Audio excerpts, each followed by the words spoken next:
الحمد للہ رب العالمین والصلاة والسلام علی رسولہ الکریم وعلی آلہ وصحبہ اجمعین ومن تبعہم بإحسان الی یوم الدین اما بعد۔ اللہ تبارک و تعالیٰ کی رؤیت کے تعلق سے بحث چل رہی ہے کہ اہل سنت والجماعت کا عقیدہ اللہ تبارک و تعالیٰ کی رؤیت کے تئیں کیا ہے، ساتھ ہی اہل سنت والجماعت کے مخالفین نے کیا طریقہ اپنایا اور ان کا کیا قول ہے، کن چیزوں سے استدلال کیا۔ کل کے درس میں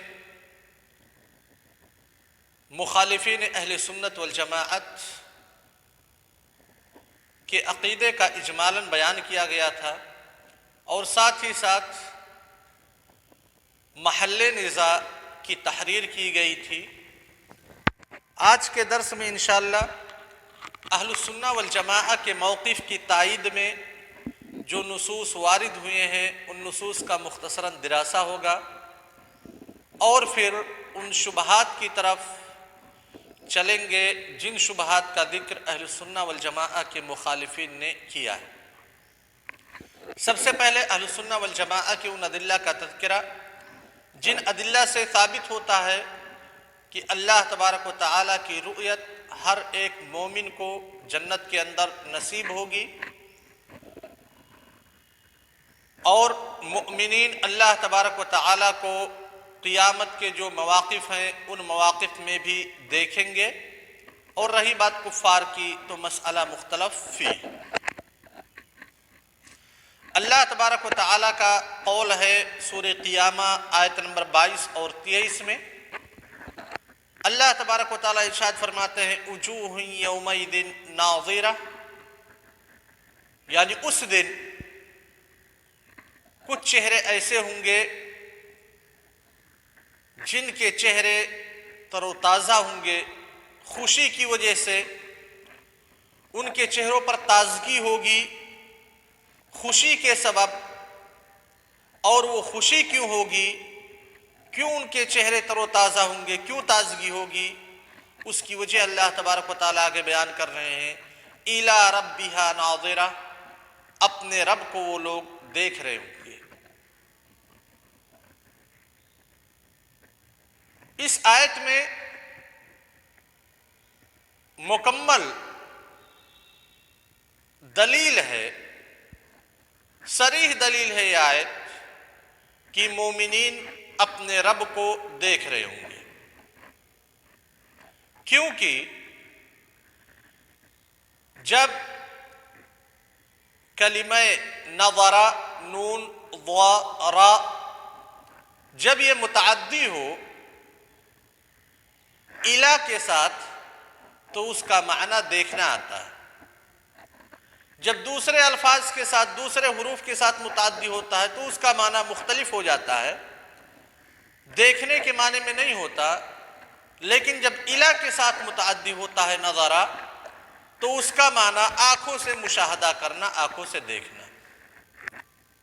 اور اس آیت میں ناظرۃ الی ربہا در حقیقت ہے کہ وہ چہرے اپنے رب کو دیکھ رہے ہوں گے۔ نظرہ کے لیے جو صلہ استعمال کیا گیا ہے تعدیت کا، متعدی ہونے کا، وہ صلہ ہے الی، جو آنکھوں سے دیکھنے کے معنی میں آتا ہے۔ یہ پہلی دلیل ہے۔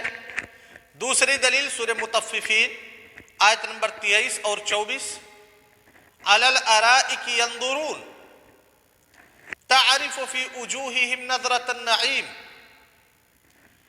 کہ جنتی لوگ اپنے عرش پر اپنی مسند پر بیٹھ کر کے دیکھ رہے ہوں گے، ینظرون دیکھ رہے ہوں گے۔ اب یہاں پہ تو مرئی کا ذکر نہیں ہے کہ کس کو دیکھ رہے ہوں گے،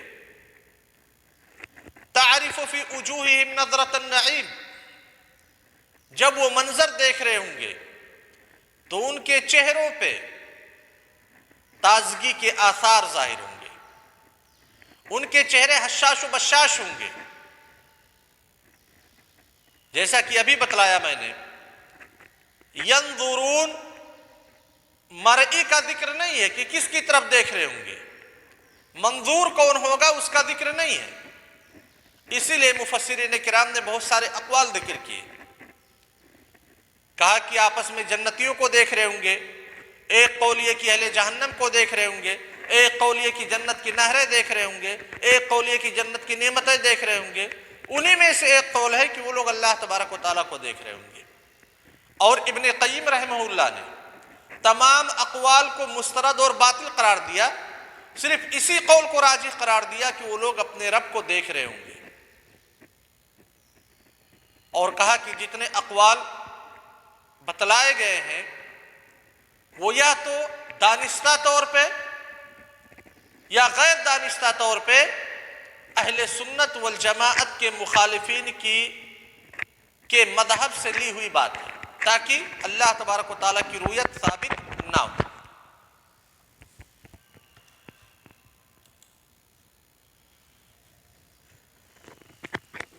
اہل سنت والجماعت کا اللہ تبارک و تعالیٰ کی رؤیت پر اجماع ہے، اور اجماع یہ ایک ایسی دلیل ہے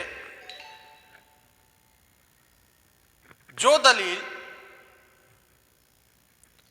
بالکل ہی معتبر ہے اور ادلہ شرعیہ کے معتبر ادلہ میں سے ایک ہے۔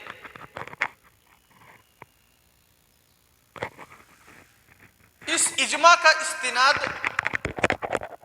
قرآنی آیات اور احادیث نبویہ پر ہے، جیسے آیت ذکر کی گئی الی ربہا ناظرہ۔ جب لفظ نظرہ، کلمہ نظرہ متعدی ہوگا اور کوئی متعدی کے لیے کوئی صلہ کا استعمال نہیں کیا جائے گا، نہ الی کا استعمال کیا جائے گا، نہ فی کا استعمال کیا جائے گا، نہ علی کا استعمال کیا جائے گا، یعنی متعدی بے نفسی ہوگا تو وہ انتظار کے معنی میں آتا ہے، جیسے اللہ تبارک و تعالیٰ کا قول هل ينظرون الا تأویلہ، کہ وہ لوگ صرف اس کی تعویل کے منتظر۔ ینظرون یہاں پہ استعمال ہوا فعل متعدی ہے، لیکن متعدی بے نفسی ہی ہے، کسی بھی حرف کا سہارا نہیں لیا، تو یہاں پہ لفظ نظرہ جب متعدی بے نفسی ہوگا تو انتظار کے معنی میں ہوگا، اور جب متعدی کلمہ فی کے ذریعہ سے ہوگا، جیسے اللہ تبارک و تعالیٰ کا قول اولم ينظروا فی ملکوت السماوات والارض، تو نظرہ کا معنی تفکر کا ہوگا، غور و فکر کا ہوگا۔ اللہ تبارک و تعالیٰ سورہ روم میں ارشاد فرماتے ہیں اولم یتفکروا فی انفسہم، اور سورہ اعراف میں اولم ينظروا فی ملکوت السماوات والارض۔ ينظروا یہ فعل ہے اور فی کے ذریعہ سے متعدی ہوا، تو جب فی کے ذریعہ سے متعدی ہوگا تو وہ انتظار کے معنی میں، وہ تفکر کے معنی میں آئے گا۔ لیکن جب کلمہ نظرہ الی کے ساتھ متعدی ہوگا تو وہ آنکھوں سے دیکھنے کے معنی میں آئے گا، جیسے اللہ تبارک و تعالیٰ کا قول افلم ينظروا الی السماء فوقہم، اپنے اوپر جو آسمان ہے کیا اس آسمان کو لوگ آنکھوں سے نہیں دیکھتے؟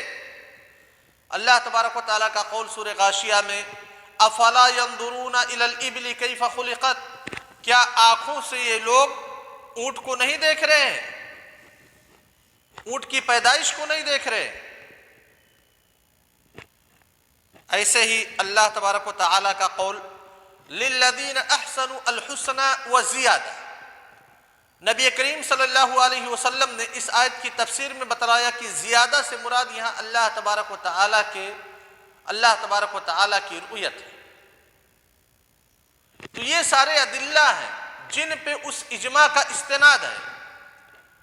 اللہ تبارک و تعالیٰ کا قول سورہ قاف کے اندر لَهُمْ مَا يَشَاءُونَ فِيهَا وَلَدَيْنَا مَزِيدٌ، جو چیز چاہیں گے وہ ان کو ملے گی، ہمارے پاس مزید چیزیں بھی ہیں۔ وہ مزید چیز کیا ہے؟ نبی کریم صلی اللہ علیہ وسلم اس آیت کی تفسیر فرما رہے ہیں کہ هُوَ النَّظْرُ إِلَى وَجْهِ اللَّهِ الْكَرِيمِ، کہ اللہ تبارک و تعالیٰ کی ذات کی طرف دیکھنا یہی زیادہ ہے۔ اللہ تبارک و تعالیٰ سورہ مطففین کے اندر ارشاد فرماتے ہیں کلا انہم عن ربہم یومئذ لمحجوبون، کفار کے بارے میں کہ وہ لوگ اس دن، یعنی کفار لوگ اس دن اپنے رب کے دیدار سے، اپنے رب کی رؤیت سے محجوب کر دیے جائیں گے، یعنی روک دیے جائیں گے۔ مطلب اس کا کیا نکلا کہ اگر کفار نہیں ہے تو پھر ان کو اپنے رب کی رؤیت کا موقع ملے گا۔ جو کفار ہیں انہی کو روکا جائے گا، جو کفار کے علاوہ ہیں ان کو اپنے رب کی رؤیت کا موقع ضرور ملے گا۔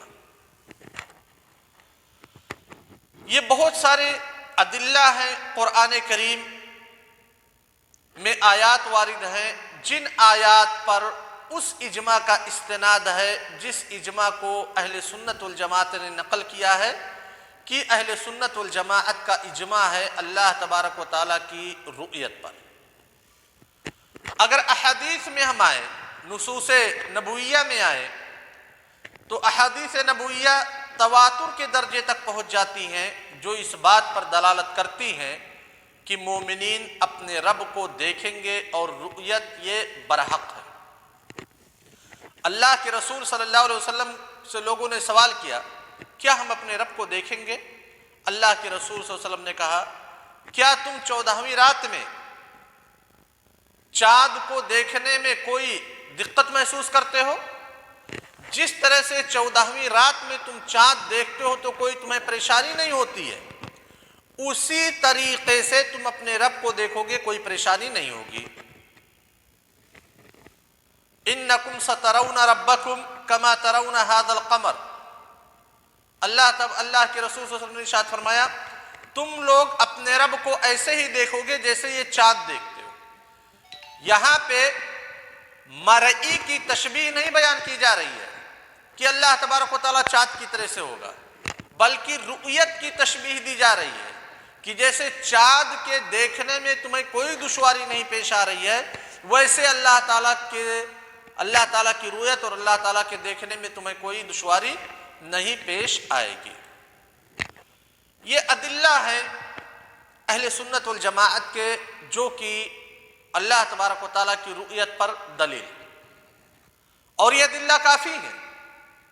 اہل سنت والجماعت کے عقیدہ کی تقریر اور اثبات کے لیے یہ ادلہ کافی ہے، کیونکہ ادلہ صریحہ ہیں۔ اور رہی بات ان احتمالات کی جو احتمالات مخالفین اہل سنت والجماعت ذکر کرتے ہیں، تو وہ احتمالات واہیہ ہیں، ان احتمالات کا کوئی اعتبار نہیں ہے۔ اور وہ احتمالات کیا ہیں؟ ان کے مخالفین اہل سنت والجماعت کے ادلہ پر جب نظر ڈالیں گے تو سمجھ میں آ جائے گا۔ سب سے پہلی دلیل کہتے ہیں لا تدرکہ الابصار، اللہ تبارک و تعالیٰ نے قرآن کریم میں ارشاد فرمایا لا تدرکہ الابصار، نگاہیں اللہ تبارک و تعالیٰ کا ادراک نہیں کر سکتی، یعنی اللہ تعالیٰ کا احاطہ نہیں کر سکتی۔ تو اہل سنت والجماعت بھی اس بات کا اعتقاد رکھتے ہیں کہ اللہ تبارک و تعالیٰ کا احاطہ نہیں کیا جا سکتا، لیکن لا تدرکہ الابصار سے مخالفین اہل سنت والجماعت جس چیز پر استدلال کرتے ہیں کہ دیکھیں گے نہیں اللہ تعالیٰ کو، کہتے ہیں کہ بھائی احاطہ یا ادراک یہ مجرد رؤیت سے زیادہ ہے۔ رؤیت ایک چیز ہے، ادراک اور احاطہ یہ ثانوی چیز ہے۔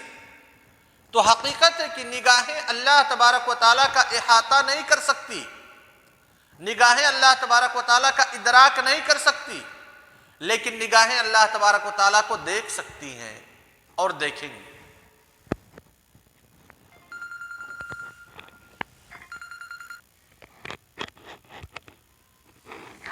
یہ کیسے ہم کو پتا چلا کہ احاطہ الگ چیز ہے، ادراک الگ چیز ہے اور رؤیت الگ چیز ہے؟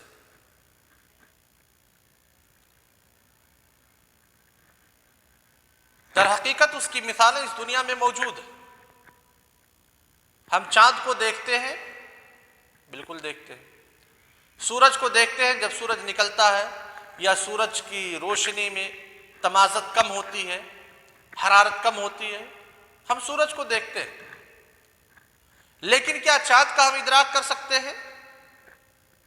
سورج کو جب دیکھتے ہیں تو دیکھنے سے سورج کا ادراک اور احاطہ ممکن ہے؟ قطعی ممکن نہیں۔ تو رؤیت ایک الگ چیز ہے، ادلہ سے ثابت ہے کہ مومنین اہل جنت اللہ تبارک و تعالیٰ کو دیکھیں گے، لیکن اللہ تبارک و تعالیٰ کا احاطہ نہیں کیا جا سکتا۔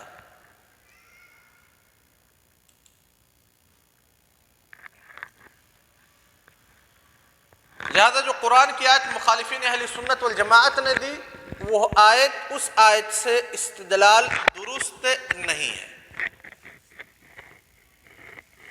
جس موقع پہ ان لوگوں نے استدلال کیا ہے۔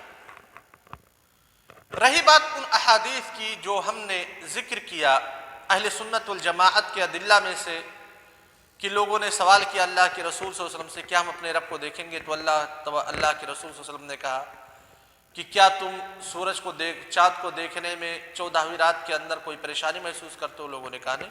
اللہ کے رسول صلی اللہ علیہ وسلم نے کہا ویسے دیکھو گے۔ پھر اللہ کے رسول صلی اللہ علیہ وسلم نے کہا کہ تم لوگ اپنے رب کو ایسے ہی دیکھو گے جیسے تم لوگ چاند کو دیکھتے ہو۔ یعنی رویت کی تشبیہ رویت سے دی، مرئی کی تشبیہ مرئی سے نہیں دی گئی۔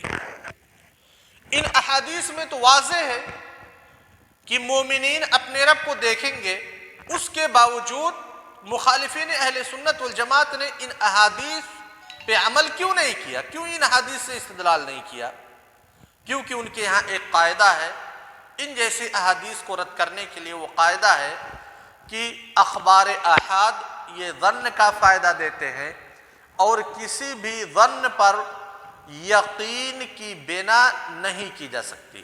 یعنی کسی بھی ظن پر یقین کی بنیاد نہیں رکھی جا سکتی، کیونکہ ظن یہ کمزور ہے اور یقین طاقتور ہے۔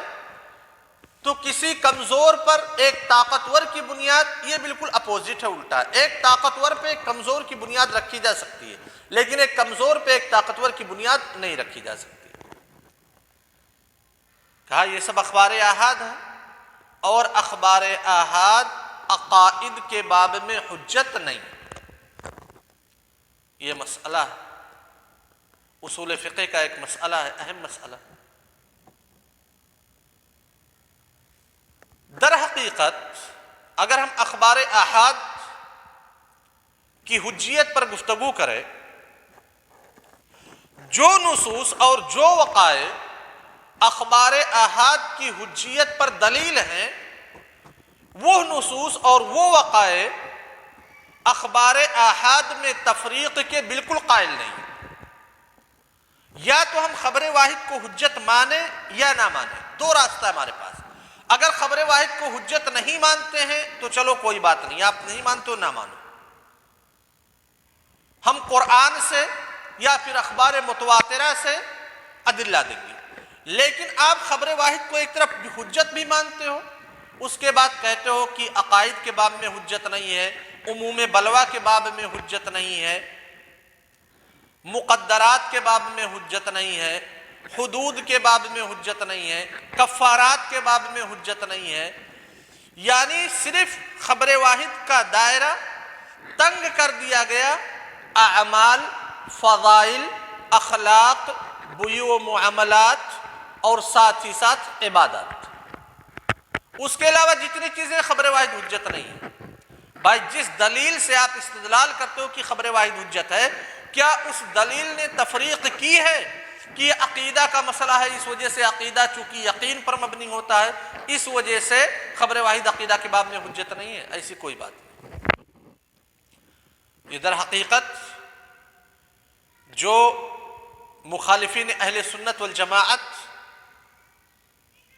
کے علماء نے کہیں پہ کوئی بات کہی ہے، کوئی فقہی مسئلہ یا عقدی مسئلہ ذکر کیا ہے، اور وہ فقہی اور عقدی مسئلہ نصوص شریعت کے خلاف ہے، تو پھر اپنے اس امام کے فتویٰ پر، فتویٰ کی حفاظت کے لیے اور اس کو صحیح قرار دینے کے لیے یہ قواعد بنائے گئے کہ خبر واحد عقائد کے باب میں حجت نہیں ہے، خبر واحد مقدرات کے باب میں حجت نہیں ہے، خبر واحد حدود اور کفارات کے باب میں حجت نہیں ہے، خبر واحد عموم بلوا کے باب میں حجت نہیں ہے، اور یہی ساری چیزیں معتزلہ، جہمیہ، اشاعرہ سے علماء احناف نے بھی لیا، اور ان کی کتابوں میں اس کی تفصیل موجود ہے۔ خلاصہ کیا ہے کہ اہل سنت والجماعت کا اعتقاد صحیح ہے کہ اللہ تبارک و تعالیٰ کی رؤیت برحق ہے، اور ادلہ ہیں قرآن کریم سے، سنت نبویہ سے، واضح اور صریح ادلہ ہیں۔ اسی لیے علماء اہل سنت کا اجماع ہے اللہ تبارک و تعالیٰ کی رؤیت پر۔ مخالفین کا قول ہے کہ خاص کر کے معتزلہ، جہمیہ، کہ اللہ تبارک و تعالیٰ کی رؤیت ممکن نہیں ہے، ان کے جو شبہات ہیں ان شبہات کا ازالہ کیا گیا، لا تدرکہ الابصار، اور ایسے ہی خبر واحد عقائد کے باب میں حجت نہیں ہے، ان جیسے شبہات کا ازالہ کیا گیا۔ اب ایک آخری پوائنٹ پہ اپنی گفتگو ختم کرتے ہیں آج کا درس، کہ آخر معتزلہ اور جہمیہ نے اللہ تبارک و تعالیٰ کی رؤیت کا انکار کیوں کیا اتنے سارے نصوص ہونے کے باوجود؟ وجہ یہ ہے کہ اللہ تبارک و تعالیٰ کی ذات کو تو یہ تسلیم کرتے ہیں، لیکن صفات کا انکار کرتے ہیں کہ اللہ تبارک و تعالیٰ کسی بھی صفت سے متصف نہیں۔ تو کوئی بھی ایسی ذات جو ذات ہوگی اس کے کچھ اوصاف ہوں گے، اگر ذات کا وجود ہے تو اس کے کچھ اوصاف ہوں گے۔ کوئی بھی ذات صفات سے مجرد نہیں ہو سکتی، چاہے وہ مخلوق ہو یا خالق ہو، چھوٹی مخلوق ہو یا بڑی مخلوق ہو۔ اگر ذات کا وجود ہے تو پھر اس کے صفات کا بھی وجود ہوگا، چاہے وہ سلبی صفات ہوں یا ایجابی صفات ہوں۔ لہذا ان لوگوں نے، معتزلہ، جہمیہ، ان لوگوں نے اللہ تبارک و تعالیٰ کے تمام صفات کا انکار کر دیا اور ذات کا اقرار کیا۔ ایسی ذات جو معدوم ہے، ایسی ذات جو معدوم ہے، اور جو چیز معدوم ہے کیا وہ دیکھی جا سکتی ہے؟ نہیں۔ مشاہدہ میں وہی چیز آتی ہے جو موجود ہوتی ہے۔ جو چیز معدوم ہے اس کے دیکھنے کا تصور نہیں کیا جا سکتا۔ لہذا اللہ تبارک و تعالیٰ کی ذات تو ہے، لیکن وہ ذات معدوم ہے، اور اس معدوم کی رؤیت محال ہے، ناممکن۔ اس لیے ان لوگوں نے رؤیت کا انکار کیا۔ وصلی اللہ علی نبینا محمد وعلی آلہ وصحبہ وسلم۔ آگے جو درس ہے وہ ہے وجوب التصدیق بخبر رسول صلی اللہ علیہ وسلم کہ وَكُلُّ مَا جَاءَ فِي ذَلِكَ مِنَ الْحَدِيثِ الصَّحِيحِ عن رسول صلی اللہ علیہ وسلم فَهُوَ كَمَا قَالَ۔ یہ انشاءاللہ اگلے ہفتے میں پڑھیں گے۔ السلام علیکم ورحمۃ اللہ وبرکاتہ۔